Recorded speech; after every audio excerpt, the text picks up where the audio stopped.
అంతా నార్మల్గానే ఉందండి. జగన్ ఉన్నప్పుడే బాగుంది. ఇది కొద్దిగా సమస్య.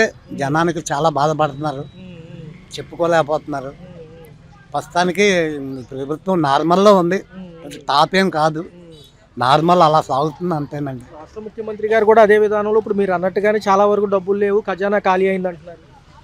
మరి డబ్బులు లేవు, మరి డబ్బులు లేనప్పుడు హామీలు ఇవ్వకూడదు కదండి. ఇప్పుడు డబ్బులు లేనప్పుడు హామీలు ఇచ్చి హామీలు చేయకపోతే మరి జనంలో కొద్దిగా బాధ కొద్దిగా బాధాకరమైన విషయం కదండి అది. ఖజానా లోటుకెళ్ళడానికి కారణం ఉచితాలే అంటున్నారు. మరి ఉచితాలు ఇవ్వక తప్పదని ఈయనే అంటున్నారు. మరి ఎలా చూడాలి? ఏది ఇవ్వట్లేదు కదండి. ఏమి ఇస్తున్నాడు చెప్పండి? ఆ పింఛన్ ఒకటి ఇస్తున్నాడు, ఆ బస్సు ఒకటి పెట్టాడు, అంతే.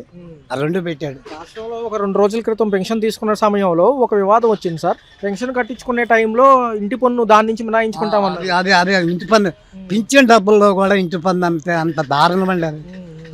అంత దారుణం. మరి అంత దారుణం అనేది ఇంకా ఆయన మరి చంద్రబాబు గారికి తెలియాలా. ఆయన మనస్సాక్షిని ఒక్కసారి ఆయన హృదయం మీద చేసుకొని మరి పింఛన్ డబ్బుల్లో కరెంటు మన ఇంటి పన్ను అంటే అది ఎంత అన్యాయం అండి అది.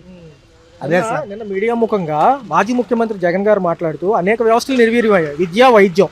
దాంతోపాటు అటు అమరావతి రైతుల పరిస్థితి అధ్వానంగా ఉంది, ఇటు చూసుకుంటేనేమో ఈ తుఫాన్ ఎఫెక్ట్ల వల్ల రాష్ట్రంలో రైతుల పరిస్థితి అధోగతిగా ఉంది.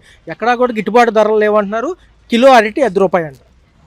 అదేనండి. ఇప్పుడు రేట్లు చూస్తే రేట్లు పెరిగిపోయినాయి అని చెప్తున్నాడు. పథకాలు ఇస్తున్నాడు, అది ఎవరికి ఇస్తున్నాడు? అసలు ఎవరికి చెల్లుతున్నాయి? అది ఆయన ఒక్కసారి ఎంక్వైరీ చేసుకోవాలండి.